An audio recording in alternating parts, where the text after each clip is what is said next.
us just chilling, shooting the shit, happy hour stuff. So, it's us shooting our thoughts, just talking. Right now, we're talking about the subject for the connotations of what is fascism and like what are the distinctions between it that separates it from other ideologies. And mainly it was brought up by how I felt it to be the overuse of the word in modern like discourse, where it's like everyone and their mother calls out fascism, and it's like, okay, is this basically just becoming anything I don't like is literally Hitler, or are we actually meaning fascism? So that's really just the discussion we're having right now.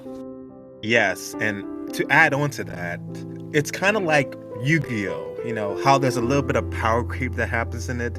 And did you really compare fascism to Yu-Gi-Oh? Anyway, Maxi is a great card, but power creep also happens in common parliament as well. We often see people just throw out words without really understanding the meaning or significance, or why it should have a higher threshold when we're vetting these words out. Nowadays, you can't lie to somebody or just be a little mischievous when you're being dishonest. You're gaslighting them. You're unironically putting them through a Lifetime movie. There's a lot of that acceleration within discourse to the point where these words don't invoke the same thing anymore, to the point where even if a word such as being called a fascist is being used nowadays, I have no idea what someone's conveying by this point. Is it just that they like Elon Musk? Did he like a tweet or something? Or did he unironically think that, when it comes to my thoughts about the Jews, I don't want to be left in the echoes, Beyond all jokes aside, I just wanted to get into your discussion. And John, you were saying something earlier, but I didn't want to cut you off too much. So do you remember what exactly you was talking about? No, because you cut me off too much. Yes, I'm kidding. I'm effective authoritarian. Yes, sir. Yeah, John, you're talking about the distinction between like fascism, authoritarianism, and all these other isms, I guess. Yeah, not much of distinction, but rather the lack of distinction when it comes to the use of these terms. You see it every day. The way that people are, when they call someone a fascist, they are like thinking about in not that much of the way that people use Nazi, but instead of, but I guess you can say sometimes it's like with less racial connotations to it. It's just kind of like you're saying that this person here, has some like heterodox politics that require like that the state does something that he wants or something like that, something undemocratic, you can say. So it kind of like the way that fascism sometimes is used by certain people, especially people like you can see this. You saw this quite a while. Really, actually, I guess you can say like after post-war World War II. Like it's just to say someone that is like an authoritarian or a totalitarian, nothing much really to it and all that.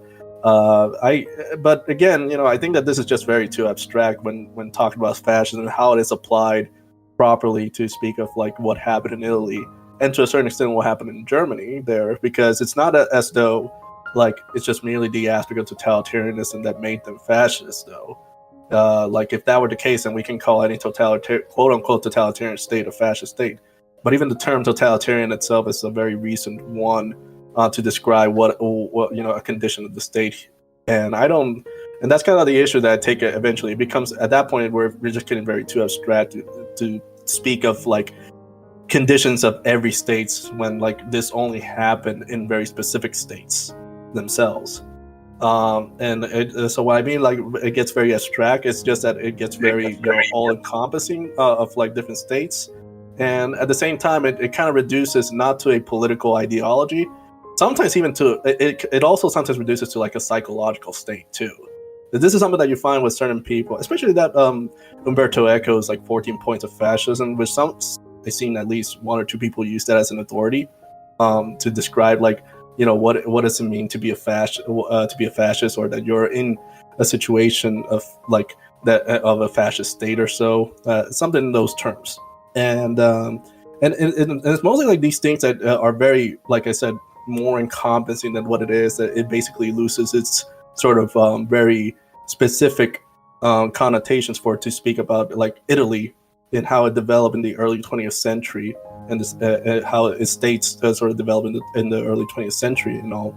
And so I say that like it's usually that's kind of the issue that you have with this term fascism, is like the way that people loosely use it almost as interchangeably with these sort of things that applies more than to just the state of Italy in the 20th century or so.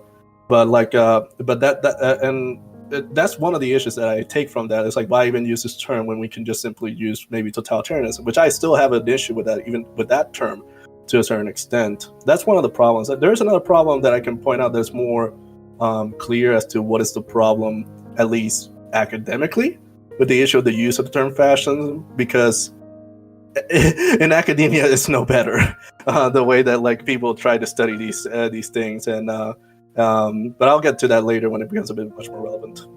Yeah, and the thing about academia that irritates me so much is that we actually have like political theory and accounts of what is fascism from like the 20th century. And it wasn't until recently that academia got hijacked that all of them purposely, when describing it, use it almost like a brute club, as in we're going to make this as vague as possible and tag it on anyone that we disagree with. Because I remember there was an old friend of mine who, not going to name her name, but they were very much, liberal, Democrat type person, hashtag trust the state always. And I noticed they called everything, fascism. I asked them, what is fascism? They sent me a Vogue article, and then on the title was like, this, paper is put together by like top political theorists of the times. And it was the most vague things possible. I'm like, okay, you guys are just trying to describe basically, like, if you were to apply this, like, historical figures from ever, like 99% of them would be considered fascist. That means Alexander the Great, Genghis Khan, like all these guys, Napoleon, they're all fascists now, which I think is very, what's the word? The Occam's razor in a sense, where it's like very belittling and doesn't actually look at the critical stuff that we're trying to examine. Like, okay, what is this really?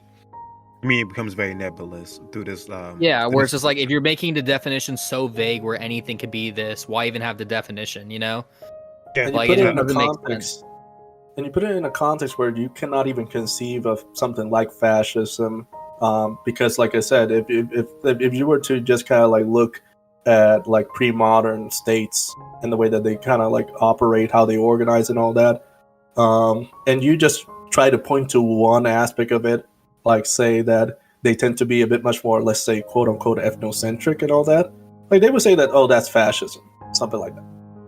And that doesn't really, say anything at that point.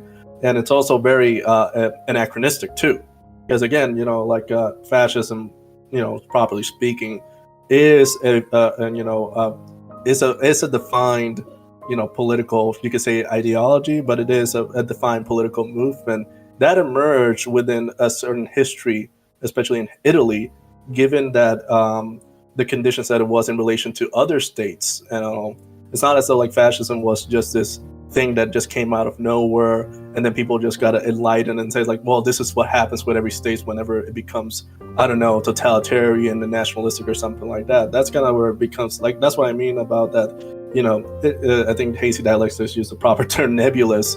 But I would say also it's very people tend to be very anachronistic also with that term. I don't think you cannot call any state prior to at the very least the 19th century fascist in the proper sense of what that term is, that encompasses understanding of corporatism, understanding of unionism to a certain extent, and a lot of other things with it. It's not this sort of like, this eternal state of like conditions of states in general. That's the issue that I take on that. I want to extend that thought just a bit out, is that usually fascism is a subordination of the masses at large to the greater cause. For usually in fascism is either the race or the state in of itself. So usually if we're talking about like basic pittance of underpinnings of fascism, that is usually what we're looking towards. And when we usually evaluate the birth of nations like America and the emphasis on liberalism and individuality to a stronger extent, these aren't comparable. And so sometimes it is inherently pretty disanalogous.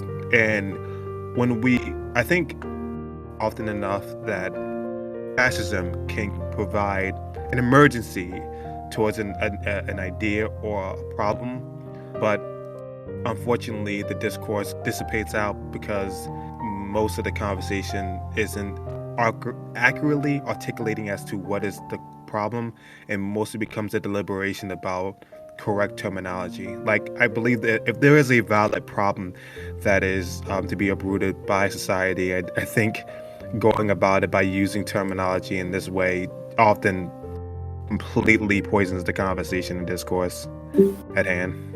Well,